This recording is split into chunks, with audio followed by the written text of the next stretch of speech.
Myself, Hitesh Bargal, Senior Lecturer, Mechanical Engineering, Sardar Amarjit Singh Sahi, Government Polytechnic College, Talwada.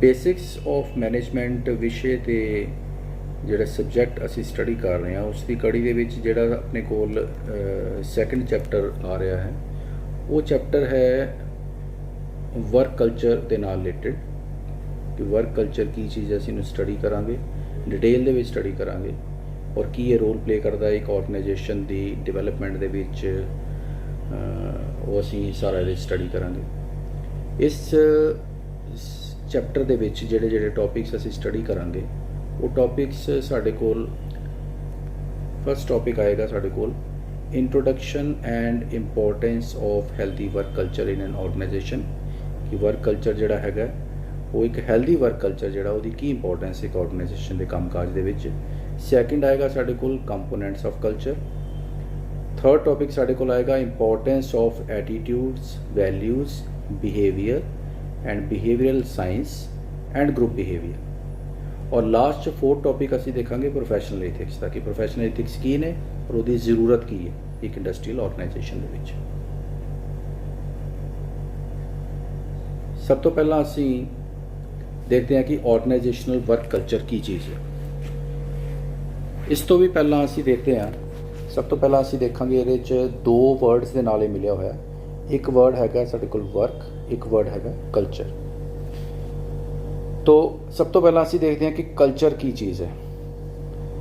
Culture एक general term है जिहड़ा असी use करते हैं एक असी अपनी सोसाइटी नूं जे असी देख लैंदे हैं जिस सोसाइटी दे विच असी रह रहे हैं असी देखिए जे साडा कल्चर की है तो साडा कल्चर जिहड़ा है वो किन्हां चीज़ां दा बनिया होया वो चीज़ां ने साड़ियां कदरां कीमतां किहड़ियां ने किन्हां चीज़ां नूं असी सही समझते हैं किन्हां चीज़ां नूं असी गलत समझते हैं और असी अपनी लाइफ दे विच किन्हां किन्हां सही चीज़ां नूं अपनाया होया साडी सोसाइटी दे विच जिहड़े लोग विचर रहे ने वो सारियां दे विच ईमानदारी भी एक वैल्यू है ईमानदारी जिहड़ी है वो किन्नी क प्रिवेल कर रही है किन्ने क ईमानदार ने लोग किन्ने क सही तरीके नाल साडा एक दूसरे नाल मेल जोल है ये कुछ कदरां कीमतां हुंदियां जिहड़ियां कि उस सोसाइटी दे कल्चर नूं डिवेलप करदियां।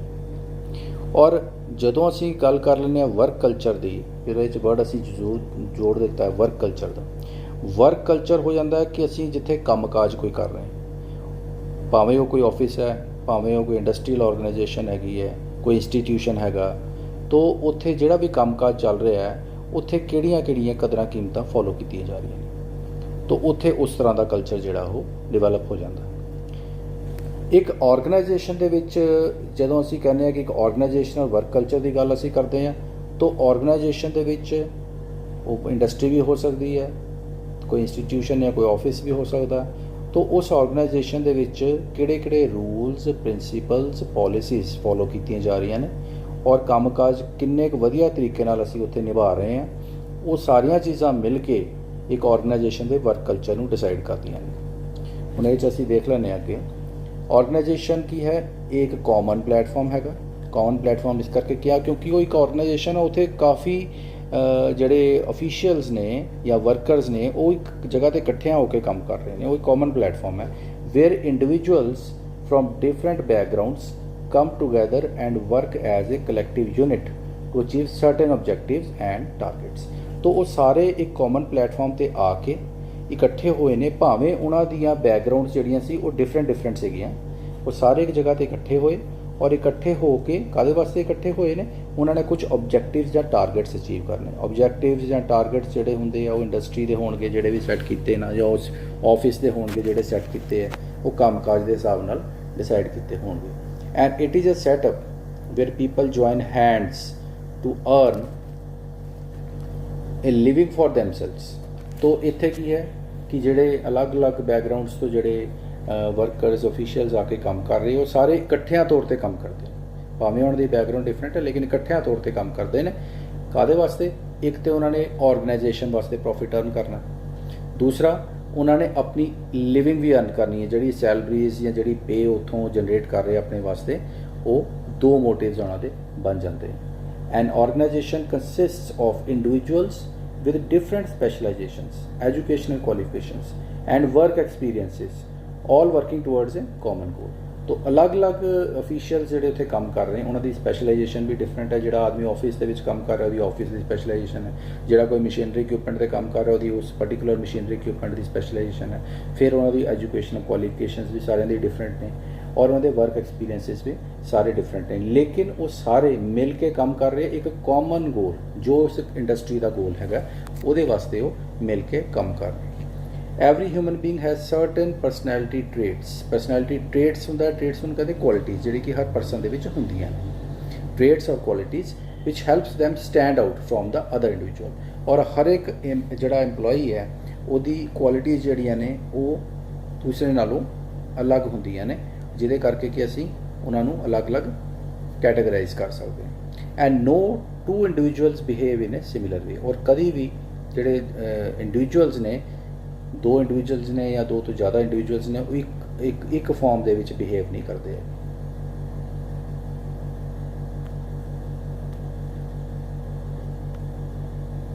ਇਨ the same way organisation have certain values, ਜਿਹੜੀ ਮੈਂ ਪਹਿਲਾਂ ਤੁਹਾਨੂੰ ਦੱਸਿਆ, ਪੋਲਿਸੀਜ਼, ਰੂਲਸ ਐਂਡ ਗਾਈਡਲਾਈਨਸ ਵਿਚ help and create an image of their own. तो हर एक ऑर्गेनाइजेशन ਜਿਹੜੀ ਹੈ ਉਹਦੀਆਂ ਵੈਲਿਊਜ਼, ਪੋਲਿਸੀਜ਼, ਰੂਲਸ, ਗਾਈਡਲਾਈਨਸ ਦੂਸਰੀ ਆਰਗੇਨਾਈਜੇਸ਼ਨ ਨਾਲੋਂ ਵੱਖਰੀਆਂ ਹੀ ਹੋਣਗੀਆਂ, ਕਿਉਂਕਿ ਉੱਥੇ ਕੰਮ ਕਰਨ ਦਾ ਤਰੀਕਾ ਅਲੱਗ ਹੋਏਗਾ, ਦੂਸਰੀ ਆਰਗੇਨਾਈਜੇਸ਼ਨ 'ਚ ਕੰਮ ਕਰਨ ਦਾ ਤਰੀਕਾ ਅਲੱਗ ਹੋਏਗਾ।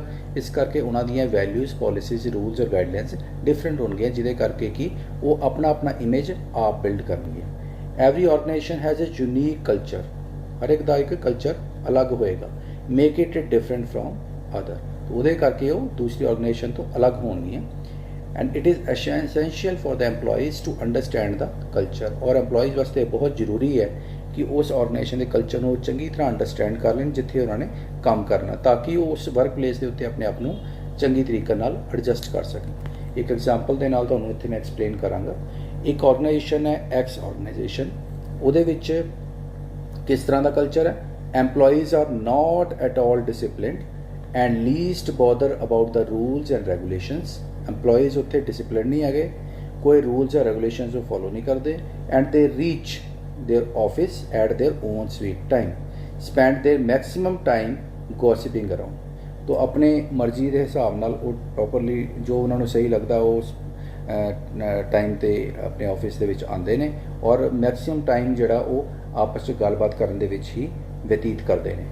ਲੇਕਿਨ ਦੂਸਰੇ ਪਾਸੇ ਜਿਹੜੀ ਆਰਗੇਨਾਈਜੇਸ਼ਨ ਹੈ, organisation Y, there is employee friendly policies and it is mandatory for all to adhere to them। तो वाई ऑर्गेनाइजेशन ਦੇ ਵਿੱਚ एम्प्लॉय फ्रेंडली पॉलिसीज़ ਹੈਗੀਆਂ ਨੇ ਔਰ ਹਰ ਇੱਕ एम्प्लॉय ਨੂੰ ਇਹ ਜ਼ਰੂਰੀ ਹੈ ਕਿ ਉਹ ਪੋਲਿਸੀਜ਼ ਨੂੰ ਫੋਲੋ ਕਰੇਗਾ।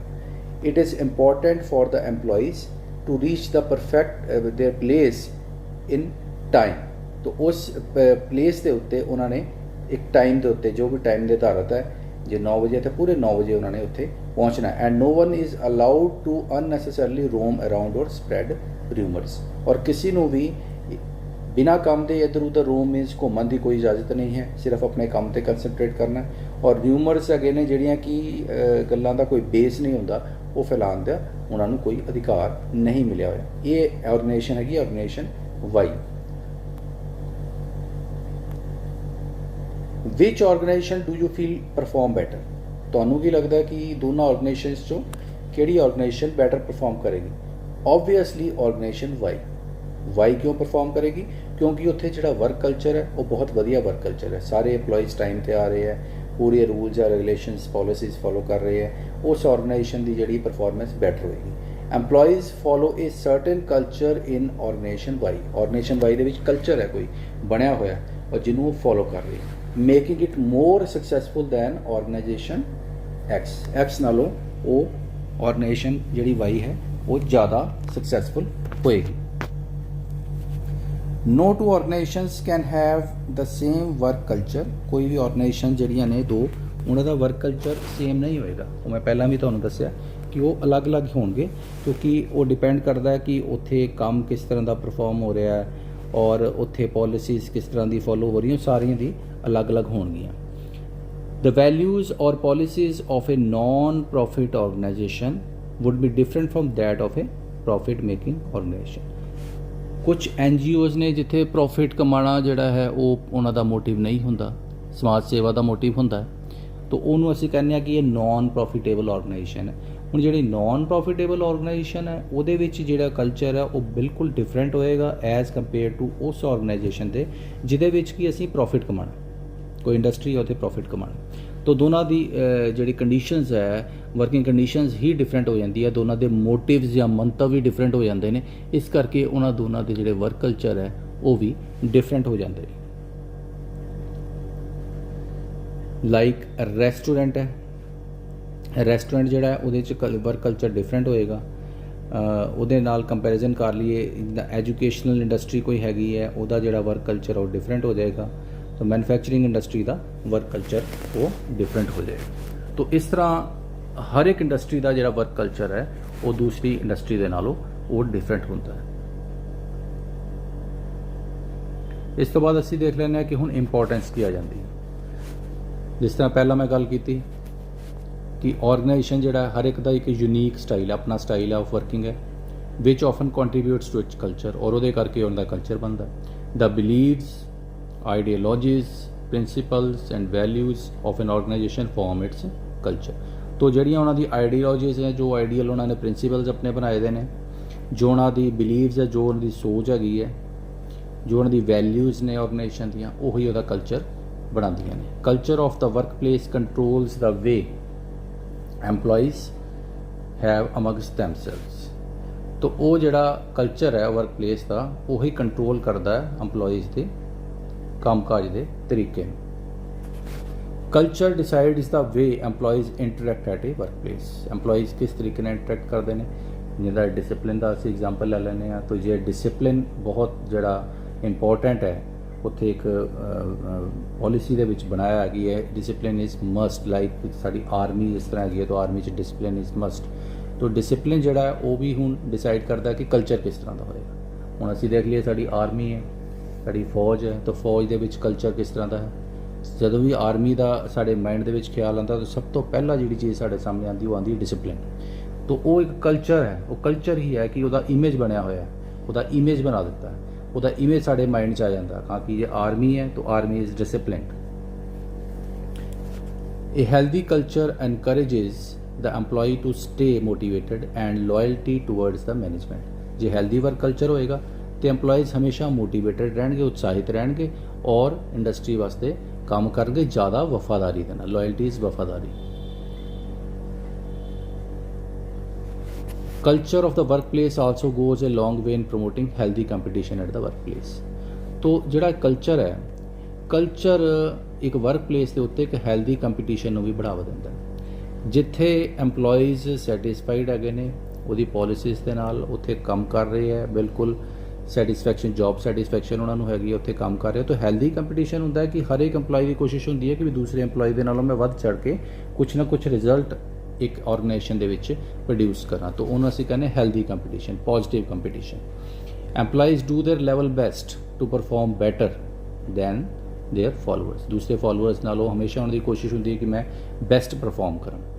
And early recognition and appreciation of the superior ਜਿਹੜੀ ਟੌਪ ਲੈਵਲ ਮੈਨੇਜਮੈਂਟ ਹੈ ਉਹ ਉਹਨੂੰ ਪ੍ਰੋਪਰਲੀ ਰਿਕੋਗਨਾਈਜ਼ ਕਰੇ ਔਰ ਐਪਰੀਸ਼ੀਏਟ ਕਰੇ। तो it is the culture of the work place which actually motivates the employees to perform. तो एक कल्चर ही है जिहड़ा कि एम्प्लॉयज़ नूं मोटिवेट करदा। Every organisation must have set guidelines for the employees to work accordingly. ਜਿਹੜੀਆਂ ਪਹਿਲਾਂ ਗੱਲ ਕੀਤੀ ਹੈ ਮੈਂ, ਸੈਟ ਗਾਈਡਲਾਈਨਸ ਜਾਂ ਪੋਲਿਸੀਜ਼, ਰੂਲਸ, ਰੈਗੂਲੇਸ਼ਨਸ ਹਰ ਇੱਕ ਆਰਗੇਨਾਈਜੇਸ਼ਨ ਦੇ ਵਿੱਚ ਉਹ ਬਣੇ ਹੁੰਦੇ ਆ, ਜਿਹਦੇ ਅਕੋਰਡਿੰਗਲੀ ਹੀ ਵਰਕਰਸ ਨੂੰ ਅੱਗੇ ਕਿਹਾ ਜਾਂਦਾ ਕਿ ਤੁਸੀਂ ਇਹਦੇ ਅਕੋਰਡਿੰਗਲੀ ਕੰਮ ਕਰਨਾ। Culture of an organisation represents certain predefined policies which guide the employees and give them a sense of direction at the workplace। तो वो ਜਿਹੜੀ policies ਨੇ ਉਹੀ EMPLOYEES ਨੂੰ ਇੱਕ direction ਜਾਂ ਦਿਸ਼ਾ ਦਿੰਦੀਆਂ ਤੇ ਦੱਸਦੀਆਂ ਨੇ ਕਿ ਕੰਮ ਕਿਸ ਤਰੀਕੇ ਨਾਲ ਕੀਤਾ ਜਾਏਗਾ। Every employee is clear about his roles and responsibilities। Har EMPLOYEE ਨੂੰ ਪਤਾ ਕਿ ਇਸ ਆਰਗੇਨਾਈਜੇਸ਼ਨ ਦੇ ਮੇਰਾ ਰੋਲ ਕੀ ਹੈ, ਮੇਰੀ ਰਿਸਪੌਂਸਿਬਿਲਿਟੀ ਕੀ ਹੈ, ਔਰ ਉਸ ਰਿਸਪੌਂਸਿਬਿਲਿਟੀ ਨੂੰ ਸਮਝਦੇ ਹੋਇਆ ਉਸ ਰਿਸਪੌਂਸਿਬਿਲਿਟੀ ਨੂੰ ਨਿਭਾ ਰਿਹਾ ਤੇ ਕੰਮ ਕਰ ਰਿਹਾ।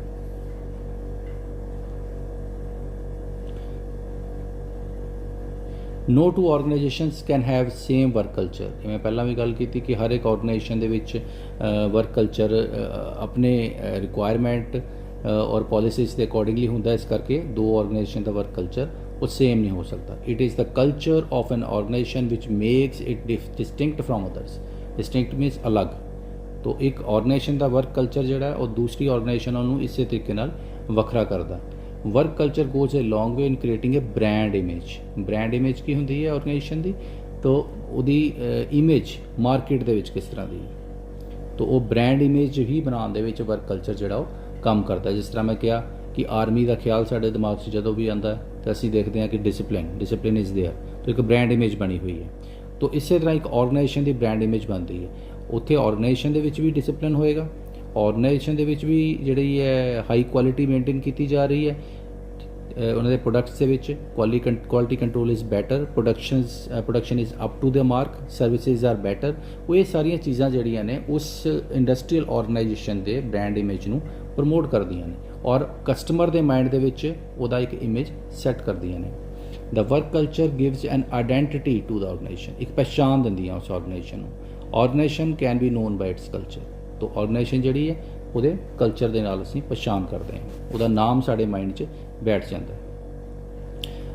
Next is the organisation culture brings all the EMPLOYEES on a common platform. ਇਸੀ ਗੱਲ ਪਹਿਲਾਂ ਵੀ ਕੀਤੀ ਹੈ। The EMPLOYEES must be treated equally and no one should feel neglected or left out at the work place.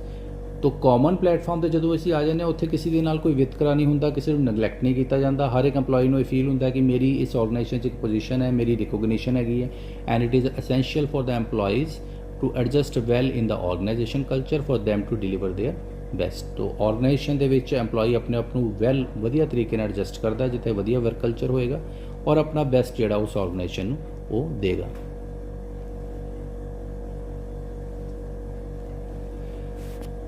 The work culture unites the employees who are otherwise from different backgrounds, families, and have varied attitudes and mentalities। ਪਹਿਲਾਂ ਵੀ ਅਸੀਂ ਇਹ ਗੱਲ ਕੀਤੀ ਹੈ ਕਿ ਹਮੇਸ਼ਾ ਦੋ ਇਨਸਾਨ ਜਿਹੜੇ ਆ ਉਹ ਸੇਮ ਸੋਚ ਦੇ, ਸੇਮ ਵੈਲਿਊਜ਼ ਦੇ, ਸੇਮ ਐਟੀਟਿਊਡਸ ਦੇ, ਸੇਮ ਮੈਂਟੈਲਿਟੀਜ਼ ਦੇ ਉਹ ਨਹੀਂ ਹੋ ਸਕਦੇ। ਹੁਣ ਐਮਪਲੋਈ ਸਾਡੇ ਕੋਲ ਅਲੱਗ-ਅਲੱਗ ਬੈਕਗਰਾਉਂਡਸ ਤੋਂ ਆ ਰਹੇ, ਕੋਈ ਕਿਸੇ ਸਟੇਟ ਤੋਂ ਆ ਰਿਹਾ, ਕੋਈ ਕਿਸੇ ਸਟੇਟ ਤੋਂ ਆ ਰਿਹਾ। ਉਸ ਸਟੇਟ ਦੇ ਵਿੱਚ ਉਹਨਾਂ ਦੇ ਕਸਟਮਸ ਕਲਚਰ ਡਿਫਰੈਂਟ ਹੁੰਦੇ ਆ और ਜਦੋਂ ਉਹ ਇੱਕ ਕਾਮਨ ਪਲੇਟਫਾਰਮ ਤੇ ਆਣਗੇ, ਇੱਕ ਆਰਗੇਨਾਈਜੇਸ਼ਨ ਲੈਵਲ ਤੇ ਆਣਗੇ, ਤਾਂ ਇਹ ਜ਼ਰੂਰੀ ਹੋ ਜਾਂਦਾ ਹੈ ਕਿ ਉਹਨਾਂ ਸਾਰਿਆਂ ਨੂੰ ਇੱਕ ਹੋਰ ਕਲਚਰ ਜਿਹੜਾ ਹੈ ਉਹ ਪੜ੍ਹਾਇਆ ਜਾਵੇ ਜਾਂ ਉਹਨਾਂ ਦੇ ਮਾਈਂਡ 'ਚ ਬਿਠਾਇਆ ਜਾਵੇ ਜਿਹਦੇ ਅੰਡਰ ਉਹਨਾਂ ਨੇ ਕੰਮ ਕਰਨਾ। ਤਾਂ ਉਸ ਆਰਗੇਨਾਈਜੇਸ਼ਨ ਦਾ ਉਹ ਕਲਚਰ ਹੋਏਗਾ ਜਿਹੜਾ ਕਿ ਉਹਨਾਂ ਨੂੰ ਉਹ ਦੱਸਿਆ ਜਾਏਗਾ ਕਿ ਹੁਣ ਤੁਸੀਂ ਇੱਥੇ ਕੰਮ ਕਰਨ ਆ ਰਹੇ ਹੋ, ਹੁਣ ਤੁਹਾਡੇ ਜਿਹੜੇ ਆਪਣੇ ਆਪਣੇ ਕਲਚਰਸ ਨੇ ਉਹ ਤੁਹਾਡੇ ਕੋਲ ਬੈਕ ਐਂਡ ਤੇ ਹੈਗੇ। फ्रंट एंड के उत्ते हूँ तुसी ऑर्गेनाइजेशन वास्ते काम कर रहे हो, हूँ ऑर्गेनाइजेशन का वर्क कल्चर जिहड़ा तुहानूं टीच किया जाता, तुसी हूँ इस कल्चर नूं फॉलो करते हुए ही इस ऑर्गेनाइजेशन दे विच काम करना। तो ये एक जिहड़ा वर्क कल्चर की इंपोर्टेंस है कि वो सारे एम्पलॉइज़ के माइंड दे विच वो वर्क कल्चर जिहड़ा वो बिठा दिता जाता। The culture gives employees a sense of unity. इस दे नाल उहनां दे विच इकट्ठता की एक भावना जिहड़ी वो बनती है। Certain organisations follow a culture with all the employees irrespective of their designations have to step into the office at time। एक एग्जाम्पल है कि ऑर्गेनाइजेशन दे विच चाहे वो टॉप लैवल मैनेजमेंट है, चाहे वो मिड लैवल मैनेजमेंट है, चाहे वो लो लैवल मैनेजमेंट है, तीनों असी पिछले चैप्टर च स्टडी किए सीगे। इन्हां सारियां वास्ते ज़रूरी हो जाता है कि सारे ही एम्पलॉइज़ अपने ऑफिस दे विच पूरे टाइम ते काम शुरू कर दें या अटेंड कर लें या प्रेजेंट हो जाए।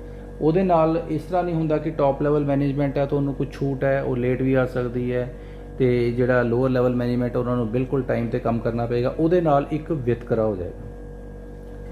तो उस वितकरे करके वो कल्चर जिहड़ा है वो अफैक्ट हो सकता है। जिहड़ा लो लैवल मैनेजमेंट उन्होंने पता कि साढ़े टॉप लैवल मैनेजर जिहड़े वो खुद टाइम ते आ रहे हैं, सानू भी टाइम ते आना पेगा। तो इस तरह का कल्चर जिहड़ा है एक ऑर्गेनाइजेशन वास्ते बहुत वधिया रोल प्ले करता है। And such a culture or encourages the employees to be punctual, which eventually benefit them in the long run. It is the culture of the organization which makes an individual a successful professional. तो ये एम्पलॉइज़ जिहड़े है उन्होंने ये long run दे विच बहुत benefit दिंदा है।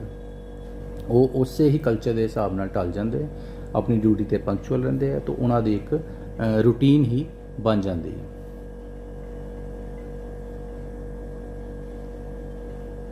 Every employee is clear with his roles and responsibilities and strives hard to accomplish the task within the desired time frame as per the set guidelines. तो हर एक एम्ਪਲੋਈਜ਼ ਨੂੰ ਆਪਣੀ ਰੋਲਸ ਔਰ ਰਿਸਪੌਂਸਿਬਿਲਟੀਜ਼ ਬਿਲਕੁਲ ਕਲੀਅਰ ਪਤਾ ਹੁੰਦੀਆਂ ਕਿ ਮੈਂ ਕੀ ਕੰਮ ਕਰਨਾ ਹੈ ਔਰ ਉਹਨਾਂ ਰਿਸਪੌਂਸਿਬਿਲਟੀਜ਼ ਔਰ ਰੋਲ ਨੂੰ ਪੂਰਾ ਕਰਨ ਵਾਸਤੇ ਉਹ ਬਹੁਤ ਜ਼ਿਆਦਾ ਹਾਰਡ ਵਰਕ ਵੀ ਕਰਦਾ ਹੈ ਕਿ ਇਹ ਮੇਰੀ ਰੋਲ ਹੈ, ਮੇਰੀ ਰਿਸਪੌਂਸਿਬਿਲਟੀ ਔਰ ਮੈਂ ਉਹਨੂੰ ਡਿਜ਼ਾਇਰਡ ਟਾਈਮ ਫਰੇਮ ਜਿੰਨੇ ਟਾਈਮ 'ਚ ਮੈਂ ਕੰਮ ਕਰਨਾ ਉਹਨੂੰ ਉਹ ਪੂਰਾ ਕਰਦਾ ਹੈ। Implementation of policies is never a problem in organisation. तो कोई पॉलिसी असी लियानी है, नवी पॉलिसी लियानी है, इस तरह की ऑर्गेनाइजेशन जिथे पहला ही एक पॉजिटिव वर्क कल्चर चल रहा है उत्थे कोई पॉलिसी को इंप्लीमेंट करना कोई बहुत ज़्यादा वड्डी प्रॉब्लम नहीं होंदी। New employees also try their level best to understand the work culture. नवे एम्पलॉइज़ भी जिहड़े ने उस वर्क कल्चर नूं अंडरस्टैंड करन दे विच पूरी मेहनत दिखाते हैं and make the organisation a better work place to work और उस ऑर्गेनाइजेशन ਨੂੰ ਇੱਕ ਬੈਟਰ ਵਰਕ ਪਲੇਸ ਬਣਾਉਣ ਦੇ ਵਿੱਚ ਪੂਰਾ ਰੋਲ ਪਲੇ ਕਰਦੇ हैं।